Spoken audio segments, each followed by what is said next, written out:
it is also just so interesting to me that people have a desire to start a business given the likelihood of failure. Most entrepreneurs are passionate about their craft, their skill, the need they see. People generally are shocked by the high rate of failure. Seeing the inside of lots of businesses, particularly through my consulting class, I'm shocked it's not higher. The following is a conversation with Dr. Lynette Claire. She's a professor of entrepreneurship and business at Puget Sound University in Washington. I wanted to sit down with Lynette, not because she's beloved by her students, which she is, but because I, like many, have a question around the ability for entrepreneurship to be taught in a classroom. Is it something that can be learned in college, in this case, and is worth pursuing a 4-year degree for, or is it something that you really only learn practicing? This is the Better You podcast. My name is Michael McKelvey. To support this podcast, please subscribe. And now, my conversation with Dr. Lynette Claire. So Lynette, Yes. you teach at the University of Puget Sound. Mm-hmm. What's it like to teach business at a music school? A music major? They're very clear. They're not all music majors? We are not a music school. Oh, okay. So because I have a school of music. Okay, sound is the vibrations that travel through the air. Puget Sound, as in Okay. the body of water. Where's all the water? I'm just kidding. No, really? Like the Puget. Okay, I'm like Puget Sound, Seattle. That's the just deal. messing with yeah, you. no, but we do have a school of music, but yeah, I'm like, we're not really a music school. We're a liberal arts college. Yeah. On a more serious note. Yes. On a more serious note. Okay, good. You On a knew more that. serious note. Yeah. Okay. I did have some questions here, so I'm going to just play you a few videos because Okay. this is something that I think has come up quite a bit. Okay. And there's a lot of this. So I'm just going to play you a few videos and just I'd like to hear your take of just some responses from some of these people. So. Okay. There's no need even to have a college degree at all, or even high school. A students work for the B students, the C students run the businesses, and the D students dedicate the buildings. I believe that if you go to school for entrepreneurship, you are not going to get the value out of that schooling that you think you are. Like your money is better invested just creating like a random business. I agree 100%. So there's no shortage of entrepreneurs sharing that virtually everyone should become an entrepreneur. I'm just curious what you think of messages like this. So I'll start with a couple things. Well, I guess I'll start with the fact that we know statistically having a college degree vastly improves your chances of success as an entrepreneur. So we know that. That's an actual fact backed up by lots of data. So we know that having a college degree helps. One of our alums who has been a very successful entrepreneur and has tech companies was asked by a colleague of mine, so you employ programmers who are college grads and programmers who aren't college grads. What's the difference? And his answer was, there's no difference in quality of work. He's like, my programs are great. All of them are great. Doesn't matter. The deal is, he said, the college grads, he said, when something goes wrong, the college grads stick with it. And they're like, I'm going to figure this out. I'm going to get through it. I'm going to push through it. And the non-college grads walk out the door. Bye, we're done. See you later. And so I do think that there is something about college. I mean, we all had a class, right, that we didn't want to take. Some of those classes ended up being classes we loved, right? I did not think I wanted to take the history of the English language as an undergraduate. It was a great class. Tons of great cocktail party knowledge for the rest of my life in that class, right? Loved the class. Other classes I didn't want to take, and you know what? I didn't want to take them later either. It was like I slogged my way through it. I got through it. But that's something that college teaches you, is how do you get through these things you don't want to get through? And it teaches you that persistence that you have to keep showing up. You have to keep doing the work. So that's a piece of it, is that, college teaches you persistence, and it demonstrates that you can get through things you don't want to get through. We know that entrepreneurs in particular are more successful when they've gone to college. The other thing I say to people is that if you really wanted to start a business, you probably would have done it. You probably wouldn't be sitting in my classroom. Or maybe you're doing it at the same time. But if you really want to start a business, maybe you take a gap year. And statistically, again, the research shows that people who take a gap year and then come back, so you've got a subgroup of that sample, right? People who come back do better than people who didn't take a gap year. But we've also gotten rid of all those people who didn't come back, right? So it's a skewed sample. We know that. So you would have done it, and you haven't done it yet. So you show up for my class. I have you maybe start your own business in my class, which is what I do in my basic entrepreneurship class. First 3 weeks of class, you got to start a business, make money. Everybody does it. Everybody's successful. Everyone's up in the positive one time out of all the years. I had a team that didn't, and it was because the profits got stolen by somebody in their house. Okay, you know what, that happens. You learn a lot of things. A classroom is a safe place to make mistakes, and we know that safety can allow people to take bigger risks and think bigger than they would have otherwise. So yes, you could start a business. I started a business with zero business knowledge. None. Mm-hmm. I didn't even have a business license for the first 4 years. What'd you start? That first business was, I managed professional associations and did event planning. Gotcha. And then I started a commercial tree care company, an urban tree care company. And then I also had another professional association management and event planning business. Gotcha. Okay. Yeah. And so I knew nothing. I didn't have a business license.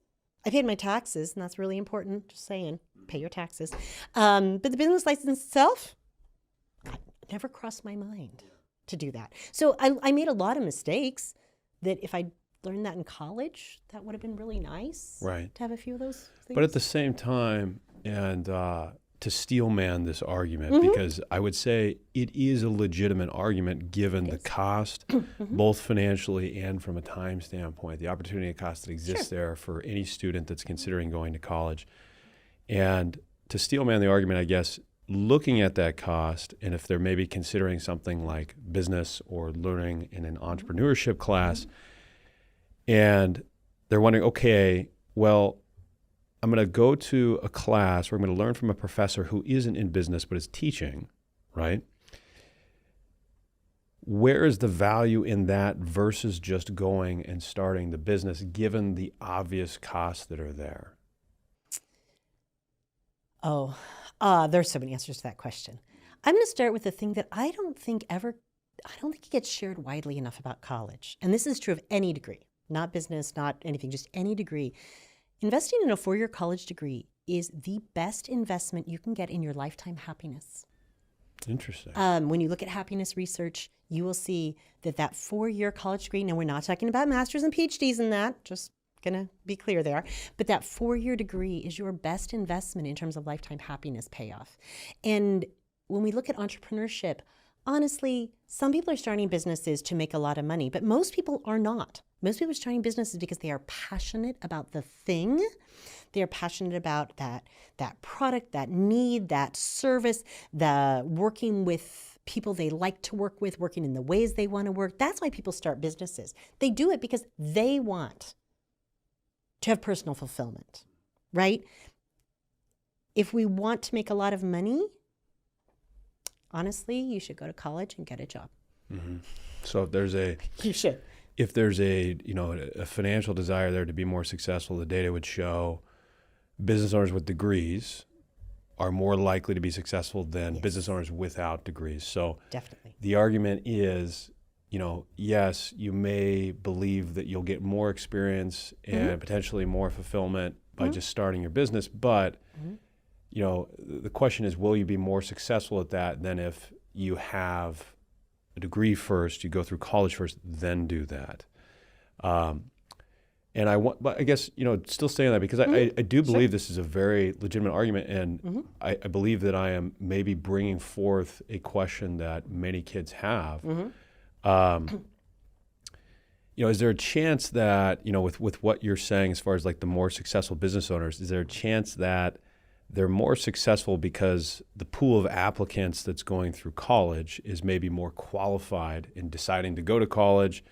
They're, maybe, just a group of individuals that are more driven in general, right? They have, for example, desire to apply, to, get good grades, to have high SAT scores, whatever it might be, which we know are actually correlated with typically doing well financially. It's not everything, and there's outliers, but is there a chance that, maybe that success is more due to college is, taking the best pool of applicants typically, and then those are the kids that are going and starting business, and it's maybe not so much the college transforming them.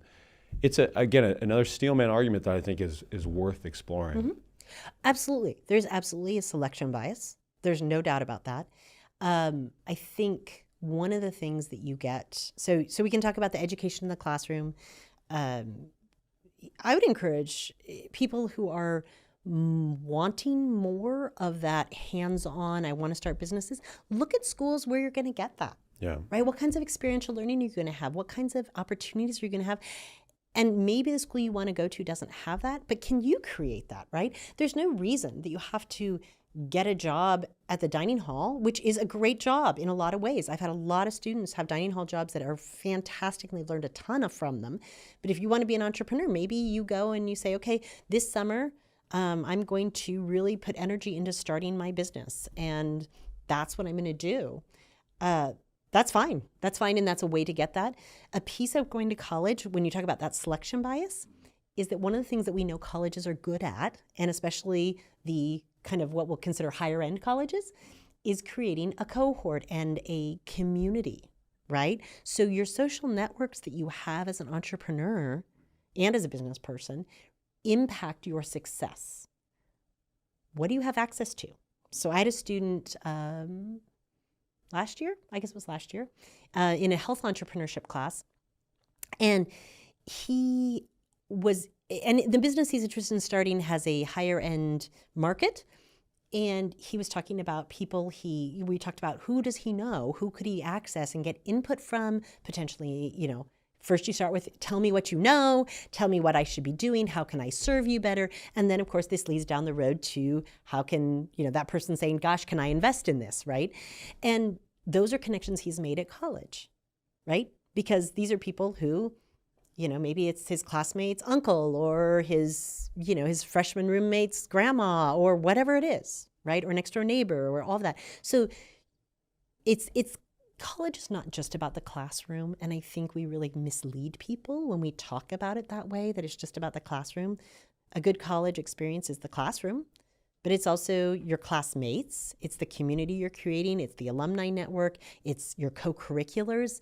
It's the experience of being here and really maturing more in college and having a safe environment to take risks and to fail and to stretch and to grow. And so it's not, and that's where I get to when people say, well, I could go buy these books. It's like, well, yeah, you could. But are we going to have robust discussion about it? Are we going to have that interaction? Are you going to be able to then say to your classmate who you see in the dining hall, kind of jokingly, hey, yeah, oh, you just did that. Oh, that totally reminds me of a class today when blah, blah, and explore that. Right. It is difficult to replicate the pod of people thinking critically together. That is difficult to find elsewhere. And, I would definitely agree with that. And I think even beyond that, though, I don't know if anybody truly knows that they want to own a business when they're 17, 18 years old. Just like it's very difficult to truly know that you want to be an engineer for the rest of your life. I mean, until you're actually practicing it, which in this case, I've owned a business, right? You're running payroll, you're taking significant risks because you have to. You're staying up quite late, you're missing out on quite a lot of social activities. It's not, I think it is glamorized, this financial freedom, this ownership, and this passion and fulfillment you're going to get, which you do in pockets. But I just believe that it's truly hard to know that you will want to do that until you're doing it. And college, in a lot of ways, gives you an opportunity to explore and find maybe what does speak to you. Cast your net wide and find something that does speak to you. And again, I think that's really difficult to replicate, that 4-year period of time when you get a chance to really, like you said, take classes that you wouldn't know would speak to you, but also just work and think critically with other people. Now, again, that's not to say that college is for everyone and this is the only pathway. I just think the argument that is presented a lot of times, as we just saw a few videos, is college is pointless, it's worthless. If you want to go into business, just go into business right off the bat. I think that's quite honestly terrible advice. It is a very select few people that can do that and be successful with it. It's not to say it's impossible. No, of course not.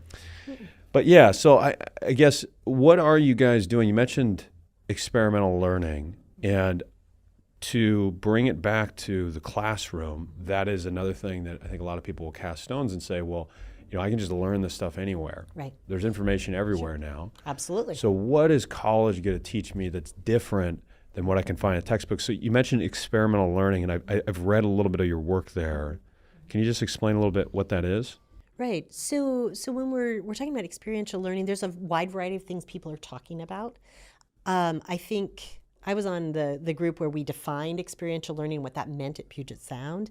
And one of the things we talked about was that in experiential learning, the outcome is not known, and that there are real variables that come in from the outside world that make it a little bit scary and a little bit unknown. I remember when I was a new faculty member many years ago, sitting in this room right here, and one of my colleagues was asking me a question about my senior research seminar. And when I said, well, yes, my students are working in teams with businesses to develop strategy over the whole semester. And she looked at me and she said, but what if the client flakes out? I said, well, then that's something we're going to have to learn. and she just had this look of horror on her face, like, oh dear Lord, no, right? And it was like, yeah, it's a very messy process. I one time had students get into a project with a community business, and something was said. I wasn't in the room. I don't know, right?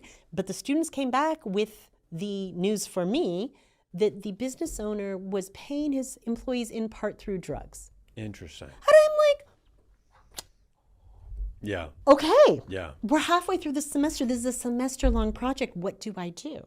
So I called the business owner, who I had some familiarity with, and this was a plausible thing. Like, I could have envisioned some scenario in which this was true. He said, absolutely not. I said, well, at this point, we have a problem, because that's what the students heard, and I can't have them continue to work with you. Interesting. And that was messy, and it was, horrible, right? It was horrible. Yeah. It was horrible. It's a pretty funny story too at the same time. Yeah, exactly. But yeah. And I mean, you will encounter that on the other side of the structure, right? You'll have these Absolutely. experiences that you really can't, fully prepare for it. So I think more of that is definitely good. And so I guess, are you guys, then help me understand, within, because you teach an entrepreneurship class, right? Is this a part of that class? And what does it look like? Because you mentioned groups. What does it look like? So this is actually my senior research seminar, which is a capstone class. And it is the most entrepreneurial. We have several capstones. We have an investments and a leadership kind of thesis class and a sports law and an international business one. But this is the one most students take, the majority of students take. And I have businesses and nonprofits, even some government agencies, that will ask for a team to work with them. And the students are put in a team of 3 students. We match them together, and they will work. I ask them to spend, in addition to what they normally put into a class, to spend 10 hours per week, every week of the semester, working on their project. And it's a very, very intense experience. I have learned through time. And they developed through this a really very professional strategic plan that is customized to that client. I've had clients who've gone through many sort of incubators, boot camps, things like that, who have said to me, this is the best advice I have ever gotten. I'm like, these are seniors in college, right? I mean, what did they do? And he said, they listened to me, and they understood who I was and what I wanted to accomplish before giving me their solution. there is that desire to learn, like that bright-eyed that you do see, you know, with a younger crowd. Like we had a lot of younger new advisors in my first office, and I remember like there really was a hunger there when someone is first looking out to the real world. That's exciting. It gives you energy on the opposite end. Oh yeah. And I hear that a lot from the clients of having someone walk with them, especially because a lot of these are very small businesses, sometimes solo entrepreneurs, right? And they say, I haven't had anybody to bounce all my ideas off. And they meet every week with their client. And it's like every week we check in, we talk about our strategy, we talk about what's going on. The clients tell me the questions they ask are incredible. Yeah. Because they're just, a lot of them are just, it's the beginner's mind, right? That we know is so valuable. And sometimes that mind asks the best questions. Absolutely, because they don't know the answer and they're not coming in with this, oh, okay, let's see, this fits this model in my mind from this project 3 years ago. Let me plop that onto you. This is their first project. I will also say that from the point of view of disasters with the students, there was one particular student, I remember her coming back to me after she had graduated. She stopped by my office and she had been on a team that, again, it was a bit of an implosion kind of. I mean, we didn't stop the project halfway through, but it was a pretty big disaster of a project, largely based on because of the client. And this happened, and I want to say most of our clients are lovely. They're lovely people, and they're dedicated, and they're really doing everything right. But this was a disaster one.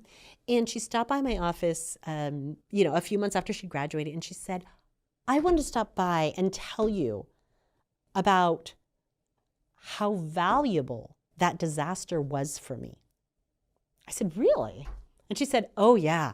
She said, it has been the best story to tell in interviews. And I've gotten so many job offers because I could tell this amazing story of how we worked with this client and some of the challenges we ran into and how we dealt with it and how we persevered and we got through it.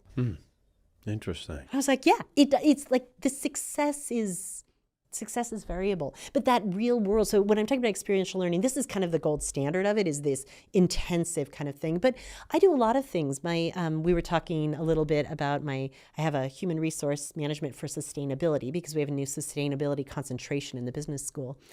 And my students are going to be, for their final papers, as a class, we're going to develop a survey about HR for sustainability, which is still a fairly new kind of field. And they have to interview at least one HR professional. And we're going to, for part of their paper, and one of the things they're going to do is everybody in the class is going to ask their interviewee to complete this survey. And then we're going to analyze the data as a class, right? So we're not just going to have data from 21 people.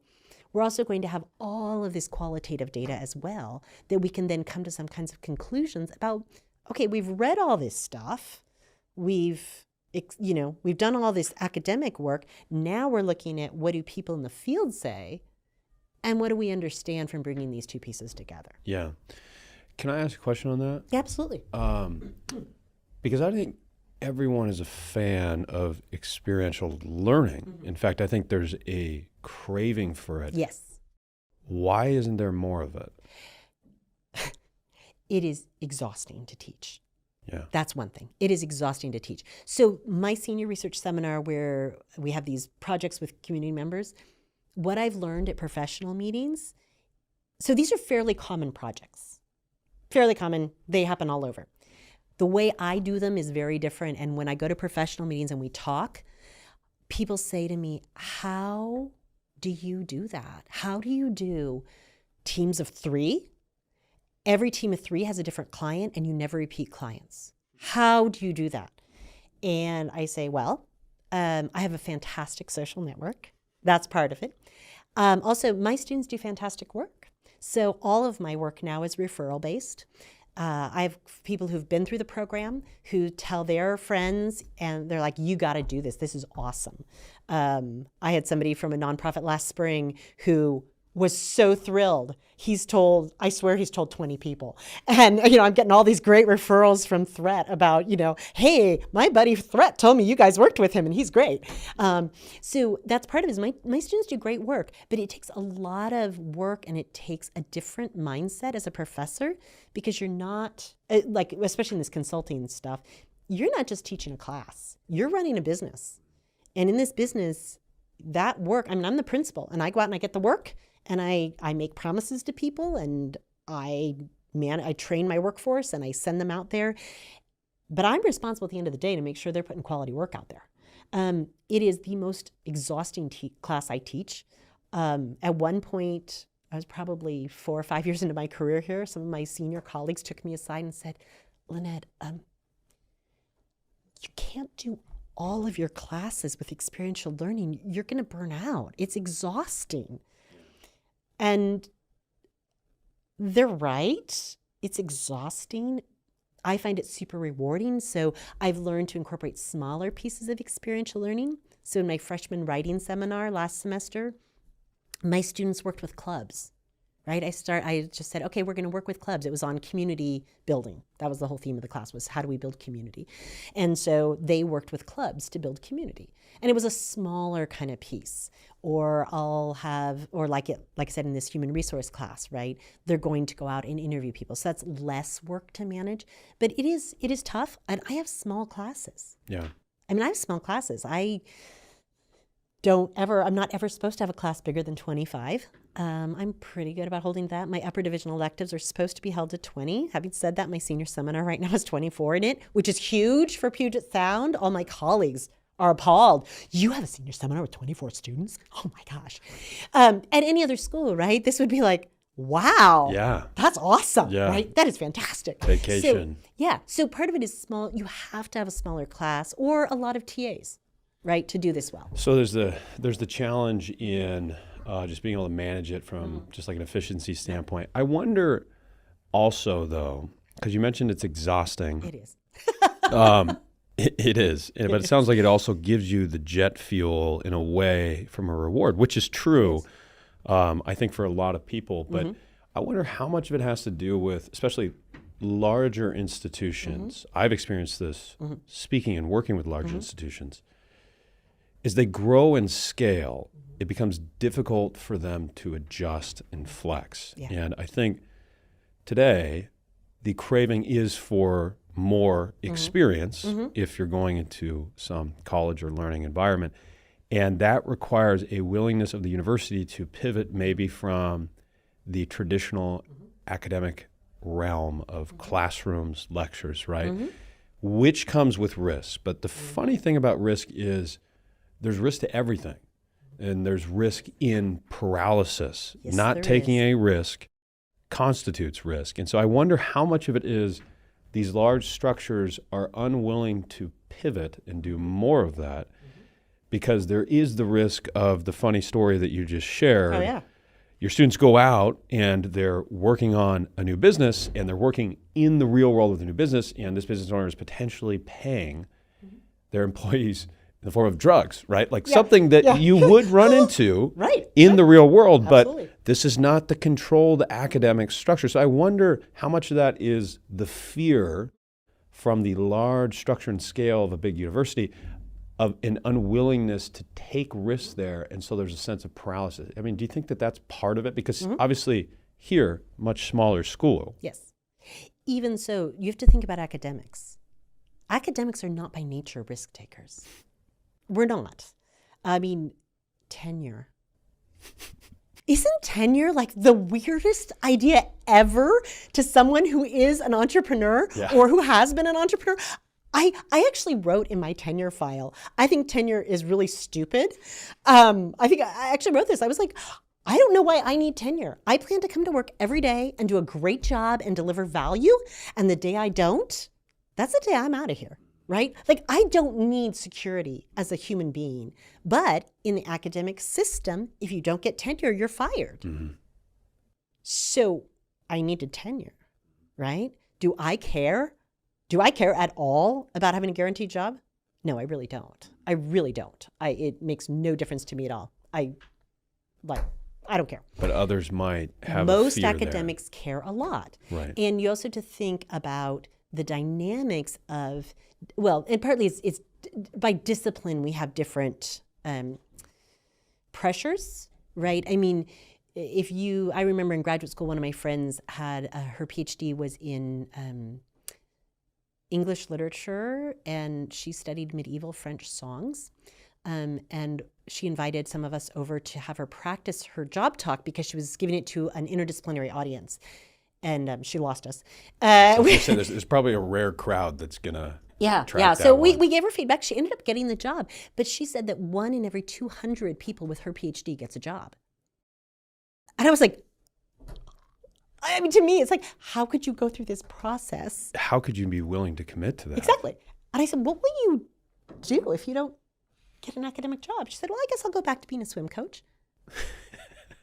That's not my plan. Right. I'm like, I'm going through this and I'm getting a job in academia. Like, that's what I'm doing this. That's my pathway. But I'm a very practical person, right? So in terms of academics, right, we have certain disciplines where if that job security is huge, because if you don't have that job, I mean, what do you do with a PhD in medieval French songs? And by nature, yeah. I don't know. Yeah, I've never heard of that one, but it's up there with basket weaving. So, I think by nature, then, people that work in schools just in general are probably more orderly often and willing to work within the rules and the confines of the system. Yep. That's why they're right back in the system. And so, yeah, maybe there's a fear of risk there, but I think, I got to imagine it seems to be a reoccurring theme that faculty, both at the college level, but also the high school level, have this desire to have a little bit more autonomy. And administration has been increasing both in scale, but also in reach over the years.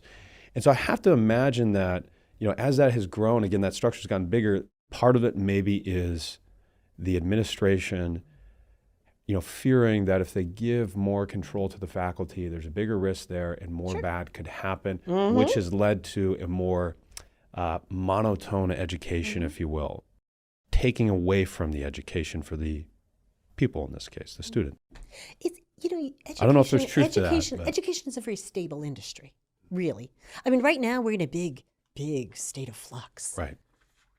Really? I mean, wow. The pace of change here isn't that fast. And I work at a pretty entrepreneurial university. I mean, things aren't difficult for me. I remember in graduate school asking, why do we have all these classes on the books that haven't been taught in the last 10 years? And they said, getting new classes, takes an act of God. All I have to do to teach a new class is write a paragraph. I'm like, that's it. I write a paragraph. I say, this is what I want to do. Is that true at every university, though, or would you say it's more to this school? What, being able to just write a paragraph, get a new class? I mean, my experience with at conferences, no, I am at a very, very flexible entrepreneurial place. That is one huge advantage of smaller private schools. I've come to notice. Yes. Keep going. Sorry. So there's that, right? I mean, I'm at I think that education is inherently a very stable industry. We are facing outside pressures that we haven't had before. We're facing an enrollment cliff, right, where we know there will be just fewer a declining students. population, but also yes. Yeah. So we have some pressures, and we're trying to be flexible. But so we have that from an administrative point of view. This is a stable industry, and they're very cautious about making strategic changes. At Puget Sound, we made a strategic bet, I think, 40 years ago, and it was not an intuitive bet. We said we're going to go from being a good regional university to being a premier residential undergraduate institution. And it was not an intuitive bet, but it paid off for us. But that was a big bet, and it came with a lot of pain for people. So there's that, right? Education is slow moving. We're slow to embrace innovation and change and those kinds of things. As an academic, in terms of the classroom experience, there aren't any particular rewards at most schools for being super innovative in the classroom. I mean, maybe you win a teaching award, but teaching at many, many universities is like, do a good job, and that's good enough. We want you to research and things like that. So as part, there's also a reward system at work here that we're not particularly rewarded for that. And I do think, but I want to say in defense of kind of the bigger schools, which I don't really know why I should defend them, but a little bit, is that they have tried to sort of ameliorate this problem of the rewards and the systems and the lack of change in the classroom by incorporating more co-curricular. So you see a lot more what I'll call professional staff at bigger universities, where they maybe have an incubation center or an entrepreneurship center, or all these kinds of programs that are existing that as a small school, we don't have those things. But I will say I'm not unusual on our faculty in really, kind of knocking it out and trying to come up with some really cool, creative things. One of my colleagues, she teaches sustainable marketing, and she has students collect all of their trash for a week and then bring it in a sack. She collects all the sacks and then she places it all on tables, and they try to understand, could you tell from the garbage the profile of who this person is? It's all about consumer, right? So, super interesting, right? Super interesting, innovative, creative stuff. Right. So, so I do think that at bigger universities, we're seeing it move more towards the co-curricular, because that feels less risky to universities. Almost a delegation, maybe a little bit of the risk. Yeah, because I can hire you to try out running an entrepreneurship center for me, and I'm not committing to you for very long. I'm like, look, Mike, give me results in 2 years or you're out of here, right? We don't say that to academics. Yeah, it's a different deal. It's a different deal. Coming back to entrepreneurship, do you think that's something that can be taught? So, I haven't had that question in a while. I got that a lot when I was interviewing for jobs a long time ago. Do I think, and I got it not said quite so politely sometimes, do I think it can be taught? I know that we can teach you lots of skills. We can teach you how to create a budget. We can teach you how to do consumer research. We can teach you how to do lean startup, where we're looking at a minimum viable product. We can teach you how to write a business plan. We can teach you a lot of things. I have worked, what we're not as clear about, but I think we can. I think we can teach you, and I've developed a lot of curriculum around this, how to recognize opportunities. How do you recognize opportunities? How do you come up with ideas, right? How do you know that they're good ideas? We know a lot about that. And I've come up with an experiential curriculum where it's all about opportunity recognition. So we know we can teach you how do you recognize opportunities, how to get better at it, right? If you're watching this and you're interested in being an entrepreneur, keep an idea journal and set a minimum for yourself, 10 ideas a week. I'll tell you, if you try and write down 10 business ideas every week, you can do it. You will come up with more. You'll come up with a lot of garbage, which is fine. That's part of the ideation process. But you'll also come up with a few gems, and then you'll be able to see some patterns about things that are really innovative, and you can build on things and change things. So we know we can teach that. We know that self-efficacy is very important in entrepreneurship, your belief in being able to do something. And we know we can work with you on self-efficacy and belief that you can do something. So yeah, I think we can teach a lot about entrepreneurship. I've had people take entrepreneurship classes from me. I remember one student in particular, who at the end of the semester, she was a wonderful student. And at the end of the semester, she just looked at me and was like, Professor Claire, I really don't want to be an entrepreneur. I said, oh, that was very obvious to me by week 3, right? Like, really, I knew this. Pearls. Well, she was made to wear pearls and navy blue suits. That was her life in front of her, and she's perfect at it, right? She's great at it. It was not in her game plan to take risk, and that class helped her realize that. And honestly, I think anyone who signs up for an entrepreneurship class has some interest in being an entrepreneur. And if the only thing you learn from me is that is not for you, I have actually probably done you more of a service than anybody else in this class, because I have prevented you from spending years of your life, thousands and thousands of dollars, trying to be an entrepreneur and figuring out you don't want to be. Now, in reality, people today move. It used to be once you were an entrepreneur, you were always an entrepreneur, and that's not true anymore. People move in and out of entrepreneurship. I'm not that unusual. I was an entrepreneur for 10 years. I've been an academic for 20, right? Not that unusual. I may be an entrepreneur again someday. We'll see, right? And we know that, in rough numbers, approximately 10% of the population is an entrepreneur at any given moment in time. Well, so if you think about people moving in and out of entrepreneurship, that's a lot of people.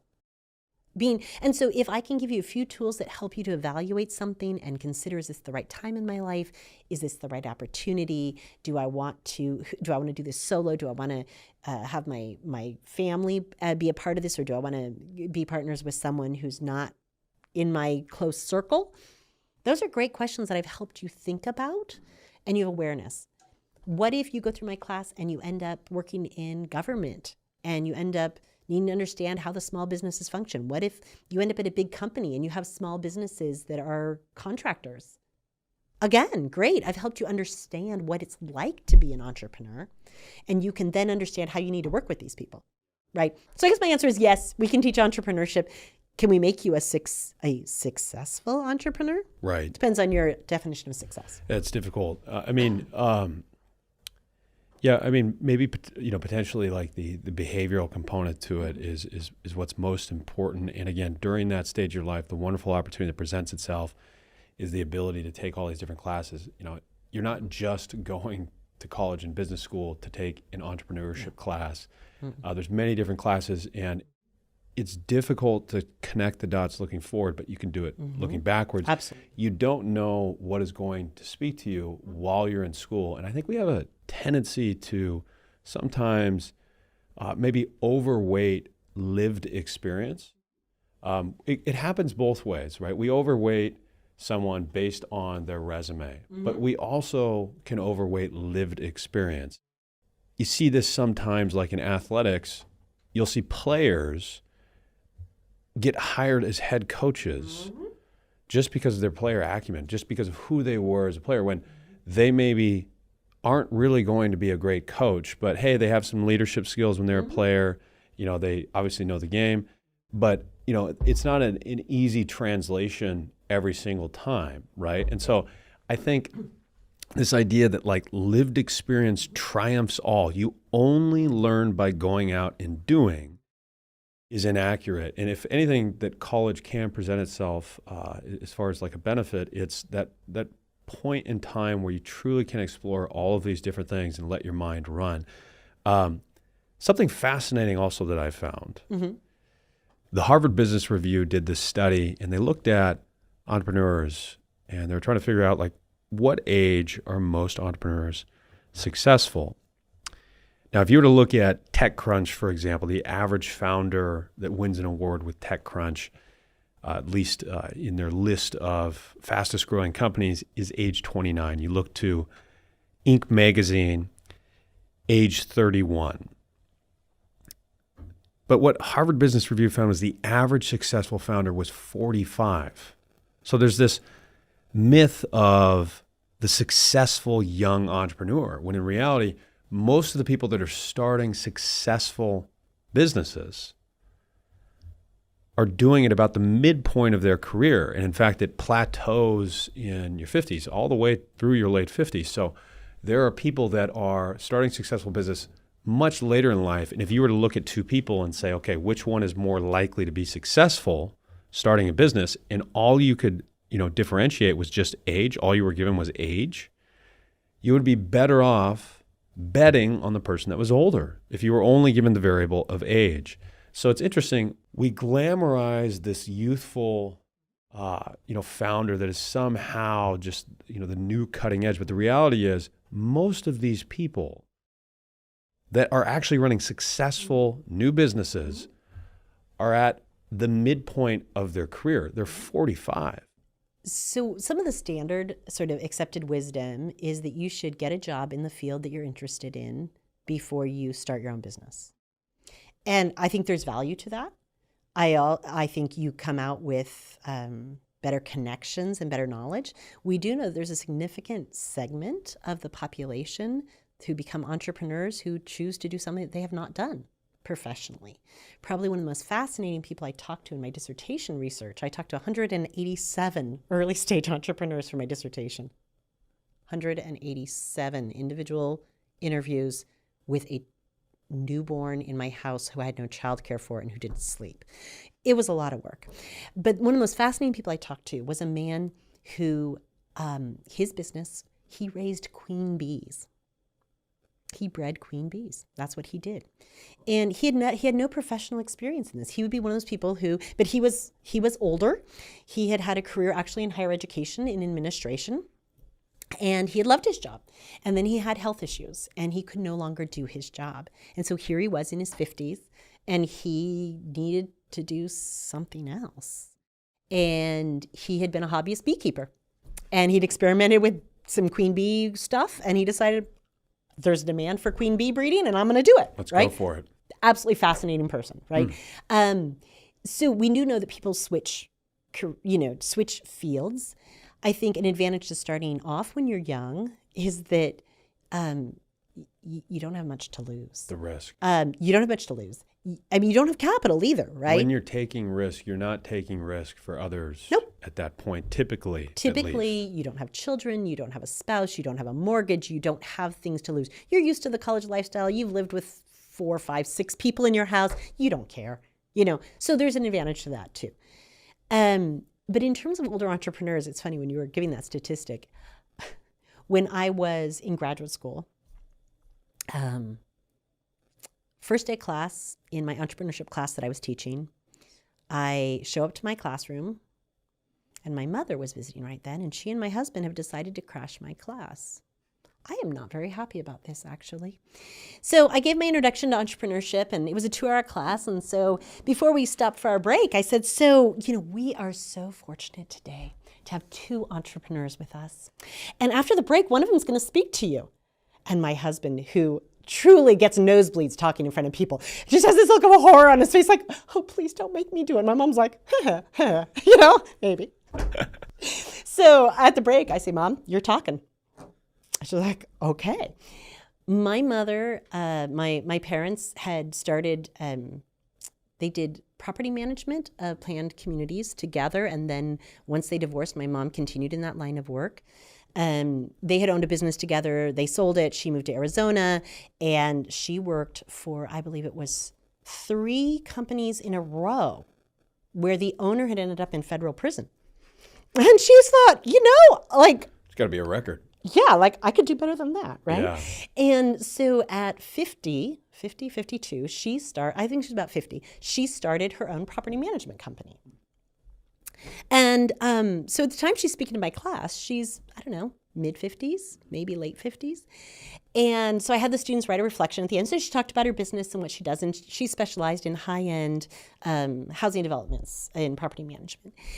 And she talks about her business, and I have the students write a reflection at the end. And I just died of laughter reading these because my mother is very youthful looking. She's very energetic. And some of the reflections were things like, wow, if an old lady like her can start a business, so can I. Mm-hmm. I'm like, I've never heard my mother called an old lady in my life, right? And so I thought this was pretty funny. Fast forward to, just less than 10 years. She, at this point, owned the 3rd largest property management company in Arizona. And she had an offer to buy her company. There was a company consolidating, creating vertical integration. She sold her business for a lot of money. And she has a wonderful lifestyle now and is very happy and has moved on. And she was a very successful entrepreneur, right? But TechCrunch might not have wanted to interview her. No, because she was just sort of, an older lady who started this business. It wasn't glamorous. It wasn't like she was doing something radical. She was just doing what she knew how to do better than anyone else. But she had experience. She had experience. She had experience at lots of different companies. She had started a business when she was about 35 or 40. Right? So she started business about 35 or 40 and then in her early 50s. And so, so TechCrunch isn't going to interview her. And yet she's in many ways, she's a very successful entrepreneur, right? She did what we want. You did something you were passionate about. You built up a business with lots of employees and you sold it and you live in a waterfront condo now, awesome. We tend to overweight risk. When we're young, we're not taking risks for others. So that's fantastic in the form that you can go after something maybe a little bit more, but not recklessly. You shouldn't wander into the abyss and just start a business for the sake of starting a business. And I think that's maybe why we find so many successful entrepreneurs maybe at the midpoint or later in life is they've acquired experience, they found something maybe that actually is interesting to them, and they have a little bit better feel for where the opportunity is. Yeah. But it took time to get to that point, Mm-hmm. right? So I do have another question in that realm. It is also just so interesting to me that people have a desire to start a business given the likelihood of failure, the high likelihood of failure. And yet people, still go out and start businesses every day. And I wonder if that is, maybe people being misaligned with what they actually care about, or if it's they just haven't done the due diligence to truly understand, is there a significant financial opportunity here to where I can be successful at that? And I was curious, which of those two do you think it is more? I think it's more the due diligence. They haven't put in the planning. Most entrepreneurs are passionate about their craft, their skill, the need they see. And I will say that I can be shocked by, people generally are shocked by the high rate of failure. Seeing the inside of lots of businesses, particularly through my consulting class, I'm shocked it's not higher. The failure rate should be so astronomical. People, I remember when I was, it was my second business, is the Urban Tree Care Company. And I went, the Small Business Development Center had a financial workshop. And I went to it and spent all day. And I came home and my partner says to me, so how was it? I said, I could have taught the class. He said, oh, I'm so sorry. What a waste of time. I said, no, it was phenomenal. I know what I'm doing. Like, I didn't know I knew what I was doing, but I knew what I was doing. I said, do you know that there were people there who'd been in business for 30 years who had businesses where they drove and didn't know they could deduct mileage? Yeah. The things people don't know, it's amazing. And so people often don't do the due diligence. I remember reading in the newspaper years and years ago, an interview with a woman who was opening a used bookstore, and she had taken all of her retirement savings. She was 60 years old. She had taken all of her retirement savings to open this used bookstore because she just loved the idea of a bookstore and having the bookstore cat. And I read this and I just almost cried. It's like, please tell me you didn't really take all Hopefully she got the cat at of least. your savings. Hopefully she still got the cat, but what is she doing now, right? I don't know what she's doing. Her bookstore does not exist. Okay. Hopefully the cat still exists. Hopefully the cat still exists. Something, right? Yeah. Hopefully she has lots of books in her apartment. But people often are so passionate about the thing that they forget, or they're not eyes wide open about the reality of, like, really truly, what are the numbers? Talk to people who have similar businesses, and if you live in Tacoma, Washington, where I do, don't talk. You could talk to people in Tacoma, but really, why should I be honest with you about what I'm doing when you're going to be my competitor? Talk to somebody in Salem, Oregon. Salem's a very similar city to Tacoma. Talk to somebody in Salem. They're probably going to talk to you and tell you real numbers. I think I think people will, most people will still communicate with you even if they're your competitor, because there's typically, if there's a big enough market for it. But, right. But yeah, I think there's pressures there, like that video I showed you. Hey, just start a business. Yeah. And if you look to social media, which you probably spend less time there, I would have to imagine, than somebody who's, let's say, between the ages of 18 and 25. Yes. There's a lot of pressure there to just start a business for the sake of starting a business, because it's almost like a lifestyle. And the lifestyle that's portrayed is, so what if I told you that you could quit what you're doing, have financial freedom, ownership, passion, right?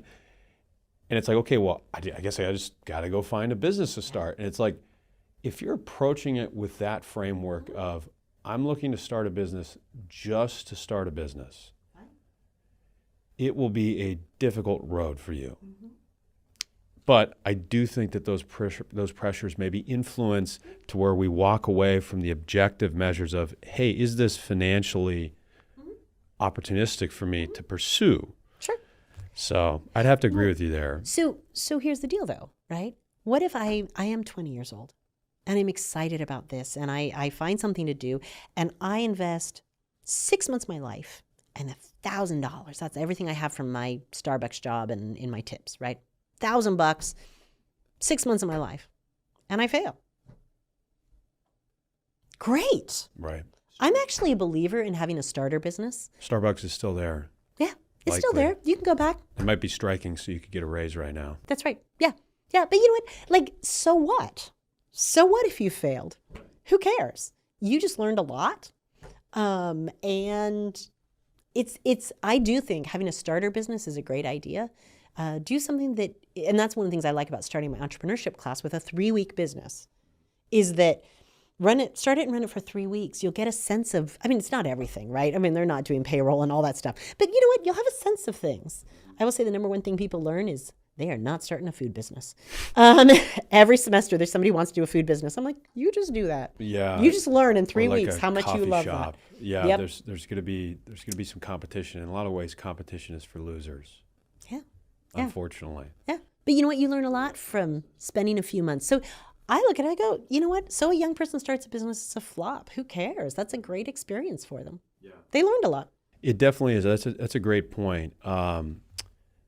Again, overweighting the risk. And it's likely that if you go pursue something like that, this is a conversation I had with my brother actually when his previous employer was doing tremendous from a financial stance, but he just had this craving to, go do something else. And, something I would always share with him and others was, if this doesn't work out, you're an engineer.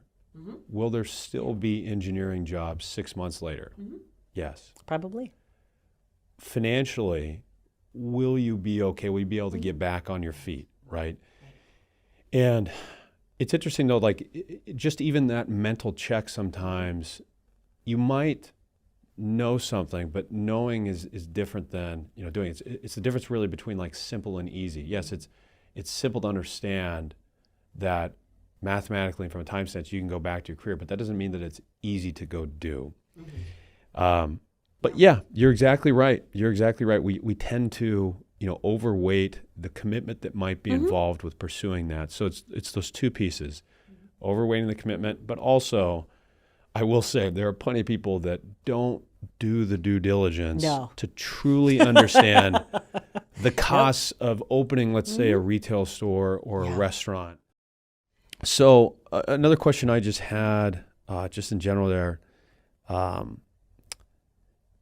from an ROI standpoint, I think there's a lot of people that are looking at the degree and they look at a school like, let's say, University of Puget Sound, 6-figure cost, sometimes multiple 6-figure. Is that still, worth it in today's environment? Given the ability to learn, as we discussed, online and all of the resources that are online. Mm-hmm. I think it is. And I think it is,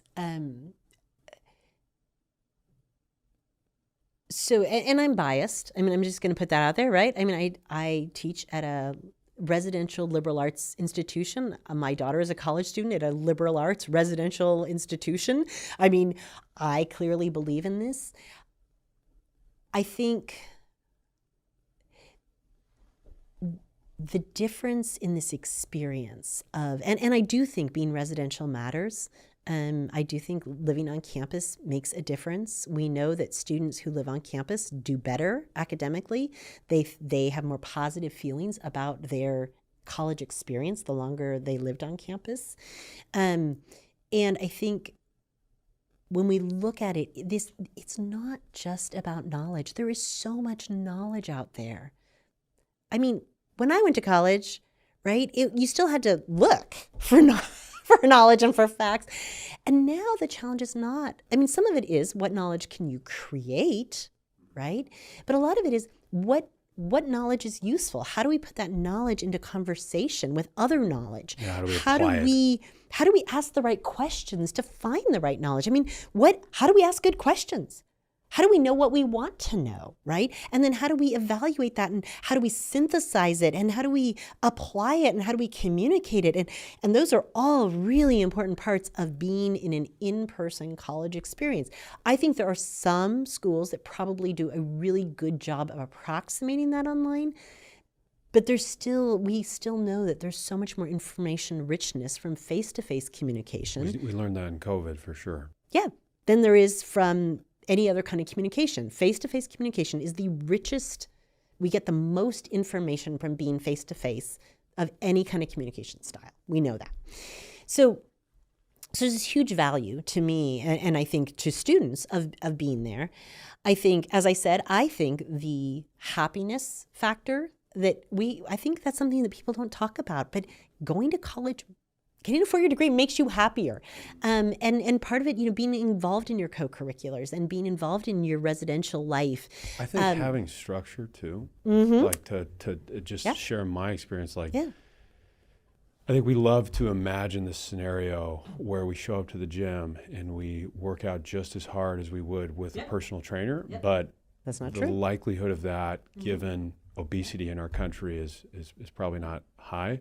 So I think of it's the same way in just learning. When you have that structure, we tend to think structure is like run away from it, like it's bad, like it's a prison. But we need that in a lot of ways, and I think school does have a way of letting you choose, but still providing some form of structure. And if I could just add too, I was going to say, especially at a small institution like I'm at, I have small classes. I know all my students. And when I was a newer professor, I hesitated to reach out to students and say, hey, notice you haven't done your homework lately. Now, we've had, my students turn in 3 homework assignments, right? Because we're at the end of the second week of class, and there's no homework the first day. They're turning 3 homework assignments. I have emailed everyone who has missed at least 2 homework assignments. Hi, noticed you haven't turned in your homework. Is there anything I can do to support you? What's going on, right? So there's that accountability. And I will tell you that virtually all of my students respond positively to that outreach. It's like, hold it, I was seen. She noticed. She noticed that I didn't turn it in. She noticed I wasn't there. Somebody misses class. I'm like, hey, what's going on? Are you okay? And then at the tail end of things, right? I've gotten so much feedback from students about letters of recommendation. My letters of recommendation say, this is what this student did. This is how their teammates rated them. These are things people said about them. These are things I noticed. My letters of recommendation are very personal. And students have told me, I was told I got this job largely because of the letter of recommendation was so specific and spoke to my true interests and my true skills, not sort of this generic, did a good job, got an A, super, terrific. And so there's, again, coming back to that network effect, right? Yeah. The college is also about network effect with your faculty, with your staff members, with your classmates, with your alumni. All of that is part of the experience. Yeah. And I guess, to go into that, you mentioned a letter of recommendation on the other side. I think a lot of students do have the question of, okay, why should I pursue a business degree? It's a very vague degree in a lot of ways. Yeah. It's not maybe as poignant as, let's say, engineering, which obviously has all of these different, domains even of itself, but it's a little bit more clear what engineering maybe is than just business. And I'm curious, what opportunities maybe exist on the other side and why somebody might want to pursue a business degree given that vagueness. Like why pursue business, I guess, over some other type of degree? So I have to say, at a liberal arts institution, business seems very focused. I'm sorry, but I love my colleagues in philosophy and religion are knocking it out of the park. I hear great things about their classes, right? Yeah. My students love them. But, business seems super concrete in comparison. So maybe let me... Maybe it seems that way from my perspective, but when you compare it to philosophy, you could see where that's a little bit more broad. Yeah. So I will say, and one of the things I have told business majors to go be religion majors, and I say, and I want you to tell your religion major that I told you could get a job with a religion degree, because and that's one thing that I love about my place I work here at Puget Sound is that there is not one department on my campus that is not doing fantastic work. I mean, truly, and that's an incredible thing to be able to say. I teach with the best teachers I've ever met in my entire life. It is an amazing place from a point of view of somebody who wants to grow as a teacher. Oh my gosh, perfect, right? These people do amazing work.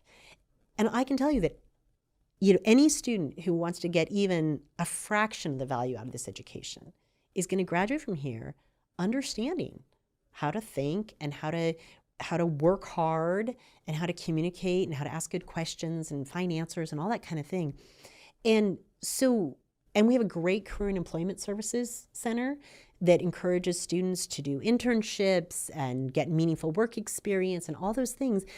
So again, it's not just about the classroom, right? And so what have you done in addition to going to the classroom? So if you have a philosophy degree, well, what did you do in the summers? What did you do? Hey, you worked at the registrar's office and you learned how to process all these different kinds of things and work through problems and scheduling and all that. You know what? That is a concrete job skill that can get you in the door to maybe a project management job, right? Because you know how to think, you have skills, you understand how all this scheduling stuff works. Great, super. In business, we are not a super specialized business program. A lot of business programs have very specialized degrees. We are much more general. In reality, all you need is the first job. That's all you need. From there, things will change, doors will open. If you know how to learn and you know how to think, you're going to find opportunities, right? And so it gets you in that first job. And so that's all you really have to do. When we look at salaries of liberal arts grads versus our more practical sort of, state school kind of people, when they graduate, the liberal arts grad salaries are here and the more practical degrees are up here.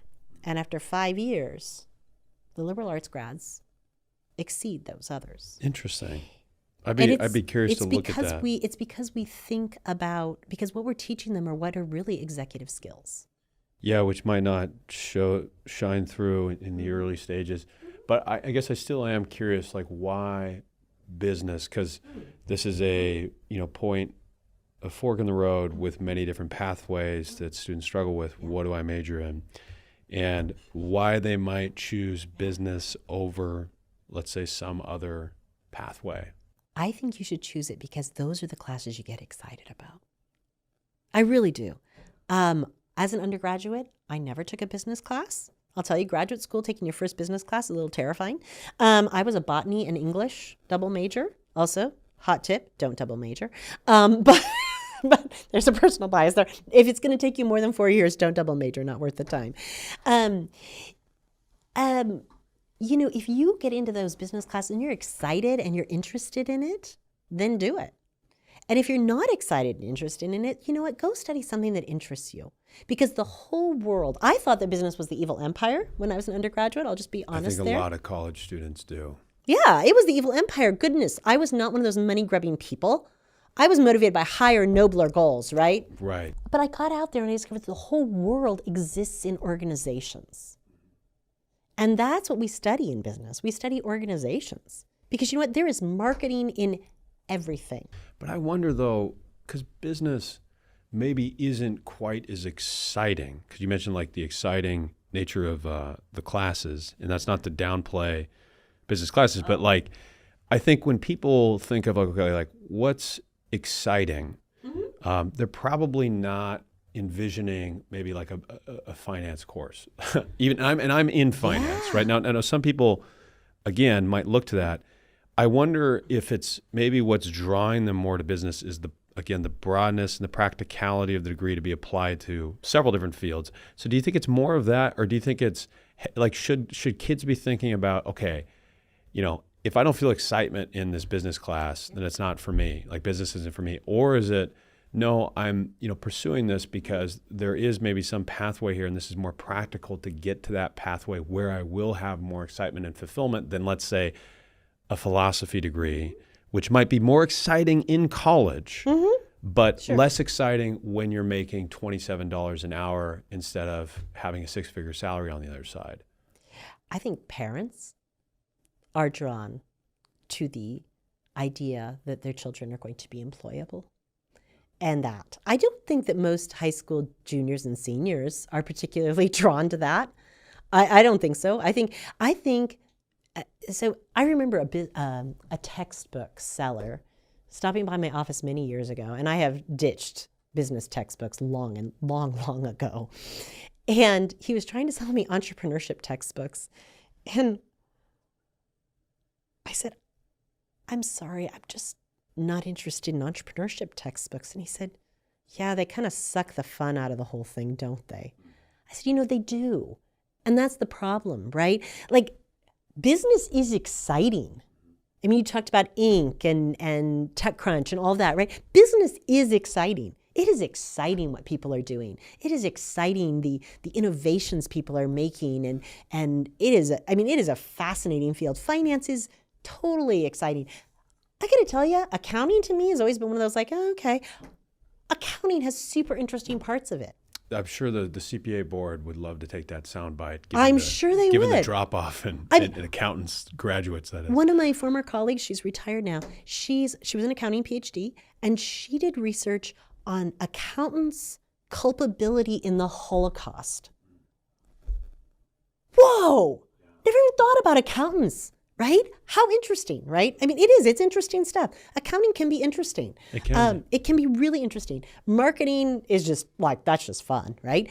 Management, entrepreneurship, they're all very interesting. And there's so much you can look at and do. And I think there are students who get into these classes and go, wow, this is super interesting. Now, if you're a pretty practical person, you're like, yeah, I think business attracts people who are more feet on the ground, practical people, right? We tend to be a more practical group of people.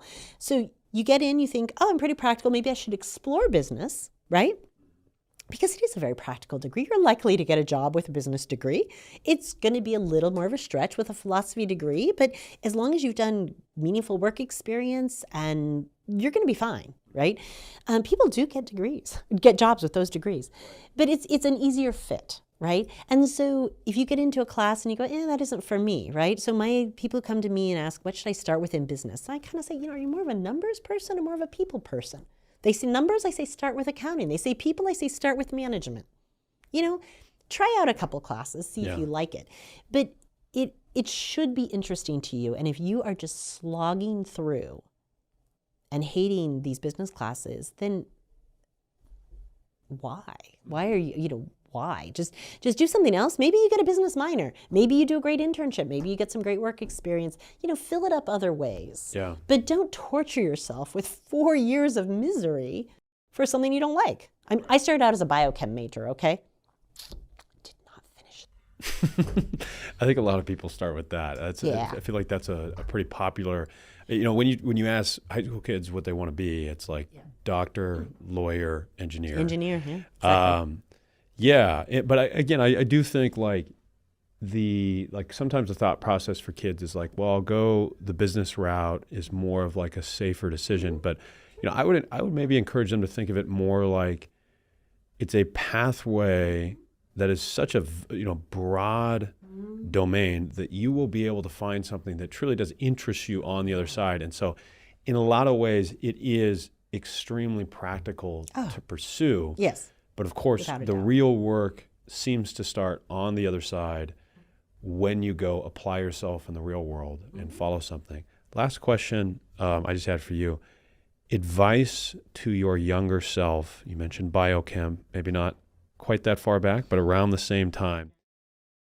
What advice would you give to a younger person that is maybe just about to get to college? So I would say, think big. Think really big. Like,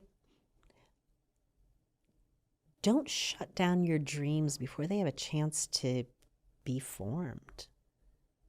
I mean, think about all the wild and crazy things you'd like to do with your life. You have one life, right? One.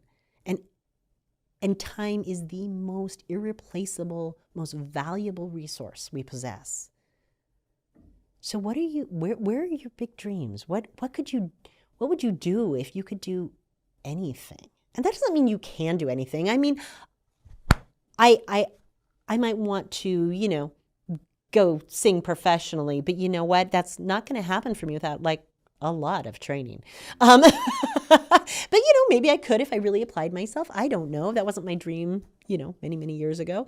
So, but think big, right? What can you do? If you're 5'2", you're probably not going to be a professional basketball player, right?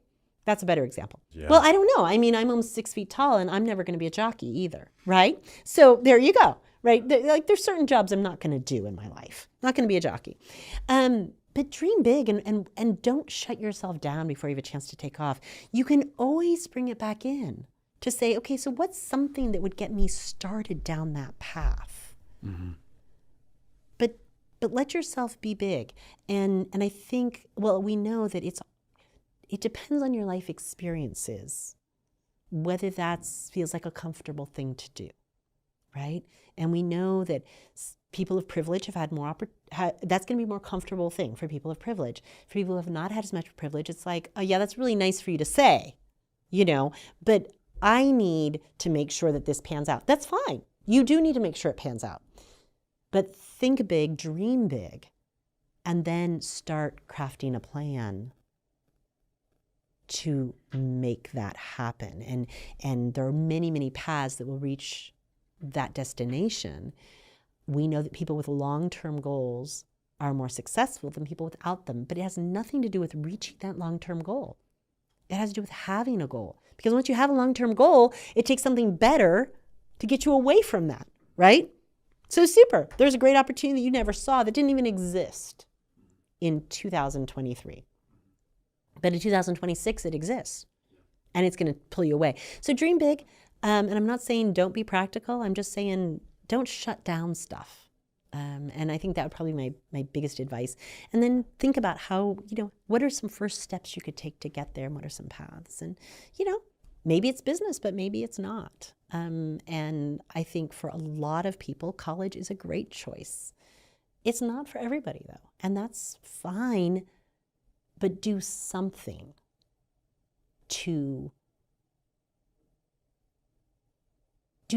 beyond high school. Don't just say, a high school degree isn't enough. Get an apprenticeship, join a trade, do something. Don't just say, oh yeah, I'm just going to hang out and, play video games for a while in my parents' basement and maybe work part-time doing whatever. You can also replace work part-time with go to college for some students. Absolutely. For some students, it is just a 4-year Disney World trip of sorts. And take advantage of your opportunities, right? I had a student years ago who did not take advantage of all his opportunities academically. Very, very bright, very bright. I don't know about you, but I think, that's one of I look back on it, and I like to think I did, but maybe that's, I would say that's something that we all tend to look back at that period of time and say, myself included, like, I wish that I maybe would have taken a little bit better advantage of the opportunities that presented themselves of that freedom at that stage of your life, because it is a relatively short window. Yeah. So thank you. Yeah, absolutely. Thank you so much. It's been a pleasure talking with you. And I hope people who watch this get some, I think some inspiration, something, that they can take away from it.